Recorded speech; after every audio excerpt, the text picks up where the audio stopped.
नमस्कार, न्यूज़ साप्ताहिक में आप सभी का स्वागत है। मैं हूँ रोहित। इस वक्त हम हैं हमारे स्टूडियो में और हमारे साथ है सागर। आप सभी को पता होगा सागर डी-ब्रेड से बिलोंग करता है, डी-ब्रेड के एक स्टूडेंट है। और आज ही के दिन 28 सितंबर प्रीवियस ईयर ऐसा कुछ हुआ था जिससे अंडमान निकोबार के बारे में पूरी दुनिया को पता चल गया था। जी हाँ, डी-ब्रेड के बच्चों के साथ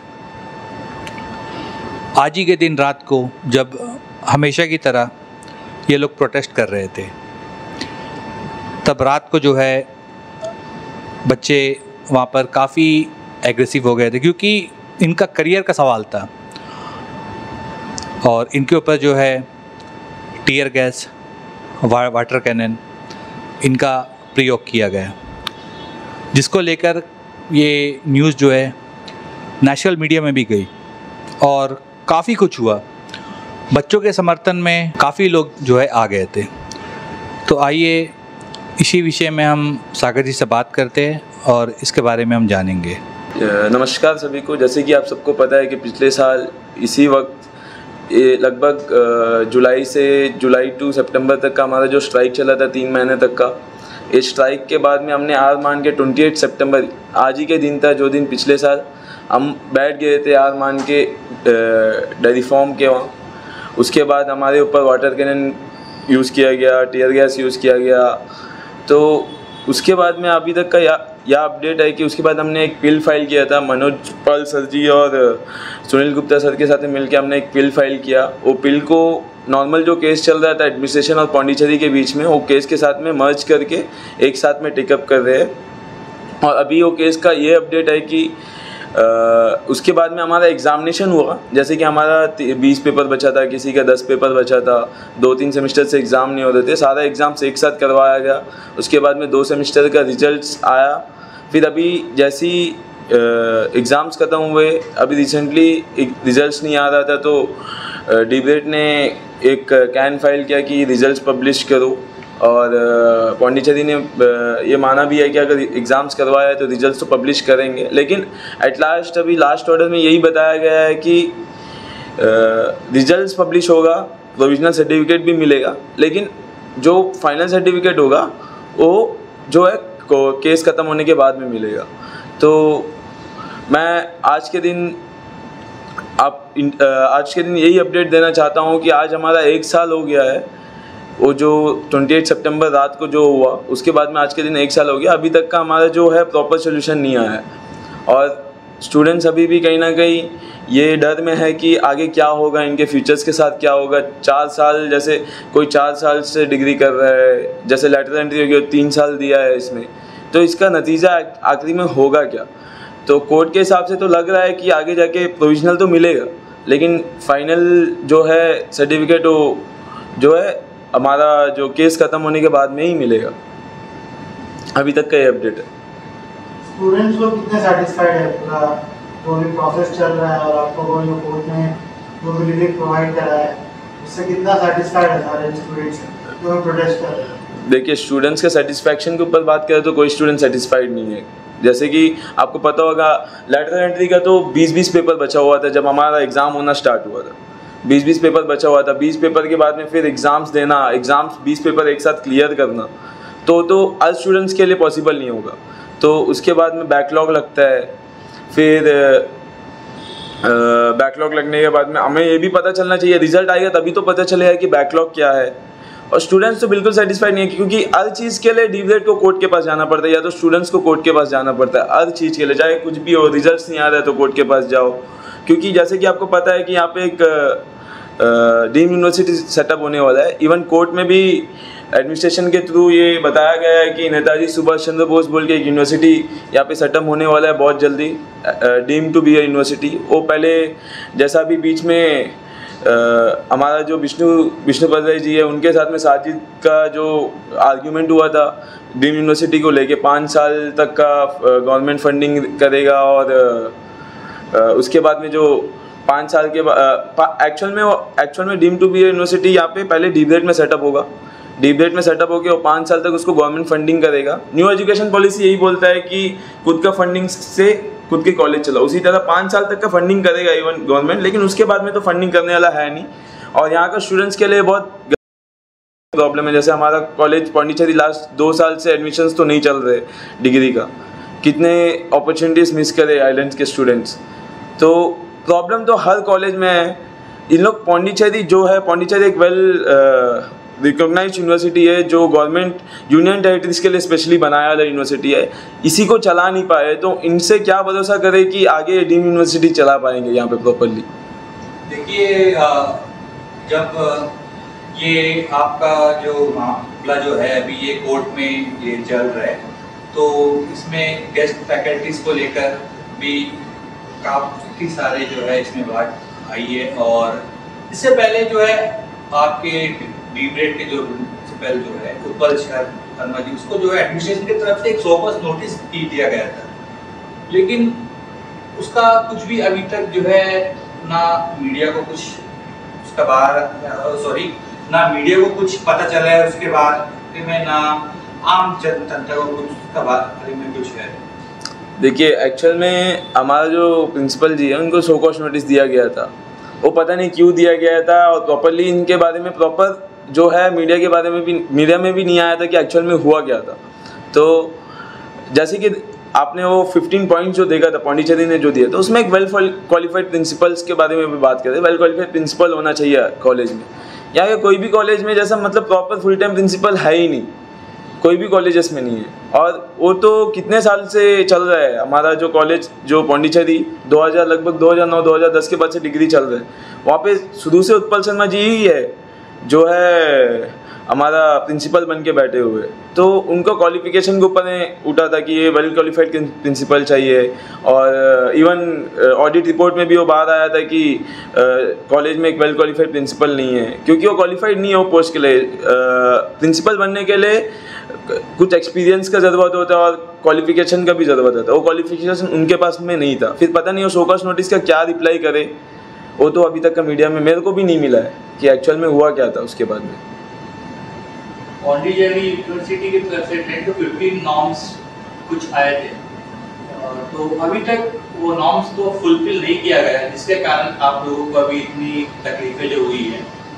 और इसी कारण क्या पौंडीचेरी यूनिवर्सिटी हटकर अभी आपने बताया था कि नेताजी सुभाष चंद्र बोस जी के नाम से जो है अभी यहाँ पर डीम्ड यूनिवर्सिटी जो है बनने जा रहे हैं यहाँ पर।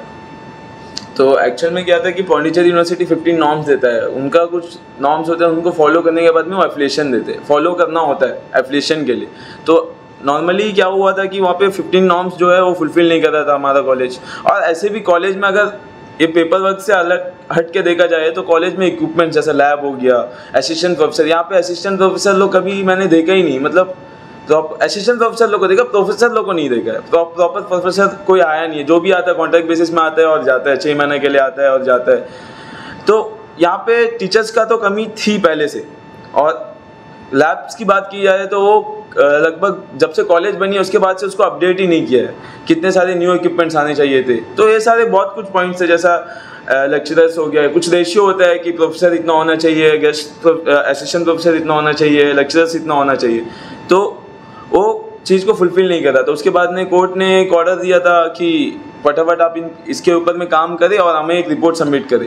उसके बाद में कॉन्ट्रैक्ट बेसिस में शायद असिस्टेंट प्रोफेसर लोग इन्होंने अपॉइंट किया असिस्टेंट प्रोफेसर को। प्रोफेसर तो अभी तक का कोई अपॉइंट नहीं हुआ है मेरे को जहाँ तक पता है कि हम जब 4th ईयर में थे वो टाइम पे स्ट्राइक ही ख़त्म हुआ था, मतलब ख़त्म नहीं हुआ था एक्चुअल में, वो बंद हुआ था स्ट्राइक, मतलब चलना बंद हुआ था। फिर 4th ईयर चला, 4th ईयर और आधा हो गया था। तो पहले मैं ये बताना चाहता हूँ कि एजुकेशन क्वालिटी के ऊपर में, तो टीचर्स तो तब तक अपॉइंट तो हुए ही नहीं थे जब तक कोर्ट नहीं बोला। अपॉइंट होते होते तो मेरा कॉलेज ख़त्म हो गया। और स्टूडेंट्स की बात करें तो पहले जितना स्टूडेंट्स थे 300, लगभग 300 स्टूडेंट्स कुछ थे डिग्री में, तो अभी वो घट के लगभग एक 100 होंगे, 100 भी नहीं होंगे अभी। जैसा 4th ईयर निकल गया, 4th ईयर में सबसे ज़्यादा थे क्योंकि 4th ईयर के पास में ऑप्शन नहीं था कहीं और जाके अपना डिग्री कंटिन्यू करे। 4th ईयर में सबसे ज़्यादा, 4th ईयर निकल गया तो अभी 2nd ईयर में 4-5 स्टूडेंट्स है। जैसे मेरा डिपार्टमेंट में 2nd ईयर में 4-5 स्टूडेंट्स है, 3rd ईयर में ऐसे 2-3 स्टूडेंट्स है। ऐसा मतलब बहुत कम स्टूडेंट्स बचे हुए हैं डिग्री के लिए, डिग्री। और उसके बाद में तो एडमिशन तो हुआ नहीं है वैसे, जैसे अभी मतलब लास्ट 2 ईयर्स से एडमिशन हो नहीं रहे, तो इसके कारण तो यहाँ के जो भी यूथ है उनको तो प्रॉब्लम हुआ ही है, जो 12th क्लियर करके इंजीनियरिंग करने की सपना देखा होगा जिन्होंने यहाँ पे जो भी है, और जिनका मजबूरी है, जिनका फाइनेंशियल कंडीशन, जैसे मेरा तरह हो गया, मैं फाइनेंशियल कंडीशन के पीछे यहाँ रुका हूँ। मेरे को शुरू से पता था कि अगर यहाँ पे प्रॉब्लम चल रहा है, 2019 से प्रॉब्लम चल रहा था। मैं 2016 to 2019 मैं उसी कॉलेज में पढ़ा जो कॉलेज में मैं आज डिग्री कर। देखिए, डीम्ड यूनिवर्सिटी को लेके यहाँ के लोग बहुत टेंस्ड है कि आगे क्या होगा, इसको लेके क्या होगा। तो मैं ये मेरे पॉइंट ऑफ व्यू से मैं ये बोलना चाहता हूँ, डीम्ड यूनिवर्सिटी अगर आता भी है तो डीम्ड यूनिवर्सिटी एक्चुअल में है क्या? डीम्ड यूनिवर्सिटी मतलब खुद का सिलेबस स्टडी करना या खुद का सब कुछ अपने आप में, मतलब अपने आप में एक यूनिवर्सिटी है। तो अगर वो आता है तो कल को यहाँ पे हमारा फीस जो है, फीस स्ट्रक्चर जो है वो तो बढ़ेगा ही ऑब्वियसली। 5 साल तक, ज़्यादा से ज़्यादा 5 साल तक गवर्नमेंट हेल्प करेगा कि हाँ गवर्नमेंट फंडिंग्स दे और चलाए डीम्ड यूनिवर्सिटी। प्रॉपर सेटअप होने के बाद में फीस स्ट्रक्चर बढ़ेगा। फीस स्ट्रक्चर बढ़ने के बाद एजुकेशन क्वालिटी तो नॉर्मली गवर्नमेंट इंस्टीट्यूट से डीम्ड यूनिवर्सिटी का कम ही होता है। तो डीम्ड यूनिवर्सिटी मतलब डीम्ड यूनिवर्सिटी के लिए कुछ क्राइटेरिया भी उसको भी फुलफिल करना है। जैसा 2000 to 3000 स्टूडेंट्स का इंटेक होना चाहिए हर साल, उतना तो इंटेक है नहीं, और उतना इंटेक होगा तब जाके रेवेन्यू, मतलब एक अमाउंट क्रिएट होगा जिसके थ्रू वो प्रोफेसर लोग को अपॉइंट करेंगे, प्रॉपर प्रोफेसर लोग को अपॉइंट करेंगे, प्रॉपर एजुकेशन क्वालिटी दे पाएंगे। यहाँ पे ढंग का 400 से 500 बच्चे एक साल में अपॉइंट होगा अगर डीम्ड यूनिवर्सिटी खुलता है तो एक कॉलेजेस में। वो उनके फीस के थ्रू वो असिस्टेंट प्रोफेसर भी अपॉइंट करे और प्रोफेसर भी अपॉइंट करे और लैब इक्विपमेंट्स भी देके, कॉलेज का सारा सब कुछ उनके थ्रू। तो आप समझ सकते हैं कि हमसे फीस कितना लिया जाएगा। तो इसके थ्रू मेरे हिसाब से मेरे को लगता है कि डीम्ड यूनिवर्सिटी, अभी आप जैसे देख ले पौंडीचेरी यूनिवर्सिटी इतना अच्छा यूनिवर्सिटी है, कितने सारे जगह पे जैसे यूनियन टेरिटरीज के लिए बनाया वाला यूनिवर्सिटी और गवर्नमेंट अप्रूव्ड यूनिवर्सिटी है, रिकॉग्नाइज्ड है, वेल रिकॉग्नाइज्ड यूनिवर्सिटी। इसी को प्रॉपर रूल्स एंड नॉर्म्स देते, उनके थ्रू ही ये चला नहीं पा रहे हैं। तो डीम्ड यूनिवर्सिटी आएगा तो एक तरह का इलीगल एक्टिविटीज़ के लिए एक अड्डा बन जाएगा।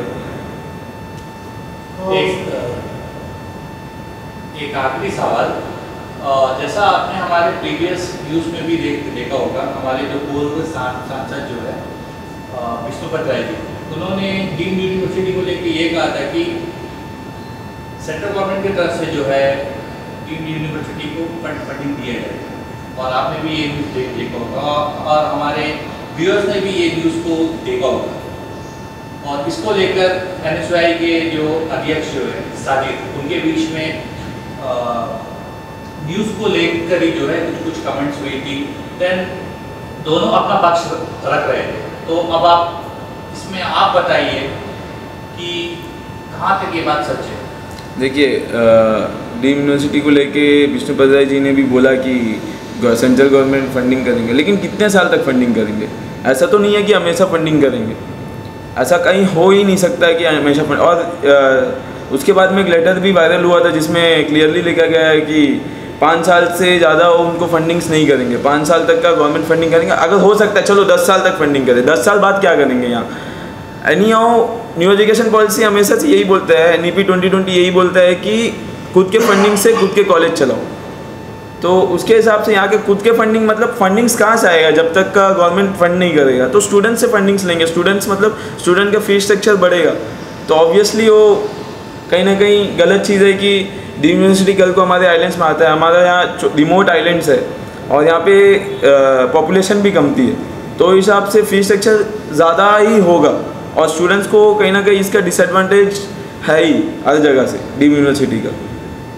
जो करंट पॉलिटिकल सिनेरियो ये पॉलिटिकल पार्टीज़ के बारे में मैं ये बोलना चाहता हूँ कि आज के दिन में जो जितने भी पॉलिटिकल पार्टीज़ हैं अंडमान में, स्ट्राइक के टाइम में तो सब आते थे, फ़ोटो खिंचाते थे, न्यूज़ में डालते थे हम आज मिलने गए, लेकिन सॉल्यूशन के लिए जो हम चाहते थे, हम स्टूडेंट्स को जो चाहिए था वो प्रॉपर सॉल्यूशन के लिए कोई किसी से नहीं होता था कुछ।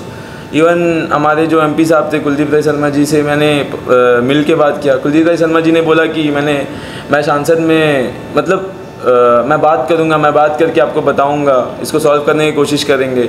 और बीजेपी के तो बहुत सारे पॉलिटिकल लीडर लोग हमसे मिलने आए।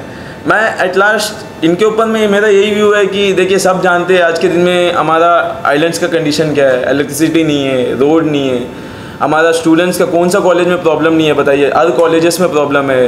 कभी कैंटीन कभी मेस बिल को लेके प्रॉब्लम होता है, तो कभी कॉलेजेस में प्रोफेसर को लेके प्रॉब्लम होता है, तो हर चीज़ को लेके प्रॉब्लम है। तो मैं एट लास्ट कोई भी फिट नहीं बैठता है। तो अंडमान की जनता तो जानते ही है एक्चुअल में चल क्या रहा है अंडमान में। तो मैं तो यही बोलूँगा कि आगे एमपीज़ के लिए कोई नया कैंडिडेट आए तो अच्छा होगा। पुराना कैंडिडेट तो मेरे को ये लगता है कि वो फिट नहीं बैठते, क्योंकि ना उन्होंने कोई चीज़ का सोल्यूशन प्रॉपर निकाला है। और मेन चीज़ हमारा जो एजुकेशन है, जो हमारा आइलैंड का मेन एजुकेशन को लेके कोई बात ही नहीं कर रहा है। जैसे हमारा स्ट्राइक के बाद में इन्होंने उसको छोड़ ही दिया, करना क्या है एक्चुअल में। उसके बाद में स्टूडेंट्स कितने झेले, क्या क्या चीज़ हुआ, वो सब चीज़ के बारे में किसी को पता नहीं है। तो एट लास्ट मैं पॉलिटिकल पार्टीज़ के बारे में बोलूँ तो कोई फिट नहीं बैठता। कोई नया कैंडिडेट आए तो सोच सकते हैं। तो और ABVP और NSUI की बात करें तो ABVP बहुत दिन तक डीम यूनिवर्सिटी को भी अपोज कर रहा था, NSUI भी अपने जगह में कर रहे थे, और हमारा जितना साथ दिया उन्होंने स्ट्राइक के टाइम में, दोनों ही NSUI भी साथ दिया और ABVP भी साथ दिया। और ABVP का मैं बोलना चाहूँगा कि डीम यूनिवर्सिटी को इतने दिन अपोज कर रहे तो अभी अचानक से शान बैठ के कुछ होने वाला नहीं है। तो मैं उनको ये बोलना चाहूँगा कि आज भी वो करे, क्योंकि डीम यूनिवर्सिटी तो बहुत जल्दी आने वाला है। और NSUI को भी मैं ये बोलना चाहूँगा कि ये चीज़ को लेके थोड़ा इस पर वर्क करे, ताकि हमारा जो आगे आता वाला यूथ है उनको बेनिफिट हो इसको लेके। तो एट लास्ट मेरा व्यू यही है। अंडमान से जुड़ी सभी छोटी बड़ी खबरें देखने के लिए हमारे अपने न्यूज़ आज तक यूट्यूब चैनल को सब्सक्राइब करें और बेल आइकॉन प्रेस करना ना भूलें। हमारा अपना न्यूज़ आज तक, अब सच देखेगा अंडमान।